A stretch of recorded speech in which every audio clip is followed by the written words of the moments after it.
વલસાડના વાપીમાં સાંબેલાધાર વરસાદથી જ્યાં જુઓ ત્યાં જળબંબાકારની સ્થિતિ સર્જાઈ છે। વાપી કોર્ટ પરિસર જળમગ્ન થતા કામગીરી અવિરત ચાલુ છે। ભારે વરસાદથી નીચાણવાળા વિસ્તારો પાણીમાં ગરકાવ થઈ ચૂક્યા છે।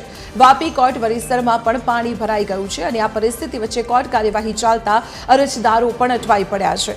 જિલ્લામાં મેઘરાજાની તોફાની બેટિંગથી જનજીવન ખૂબ જ પ્રભાવિત થયું છે।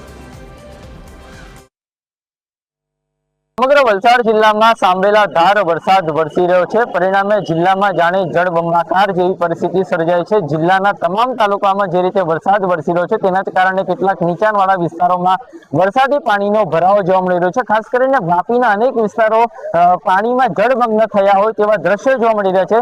તો અત્યારે આપ જે દ્રશ્યો જોઈ રહ્યા છો, વાપી નેશનલ હાઈવે 48 ને અડીને જ આવેલી જે વાપી કોર્ટ છે, આ કોર્ટ પરિસરના દ્રશ્યો છે। કોર્ટ પરિસરમાં પણ અત્યારે ઘૂંટણ સમા પાણી ભરાયા છે।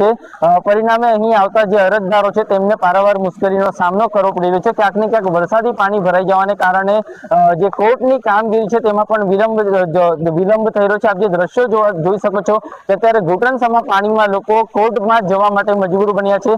ખાસ કરીને આગામી સમયમાં પણ ભારે વરસાદની આગાહી કરવામાં આવે છે, તેને લઈને વલસાડ જિલ્લાનું વહીવટીતંત્ર સજ્જ છે, પરંતુ અત્યારે ભારે વરસાદના કારણે વાપીવાસીઓ ત્રાહિમામ પોકારી ઉઠ્યા છે। રિતેશ પટેલ, TV13 વાપી।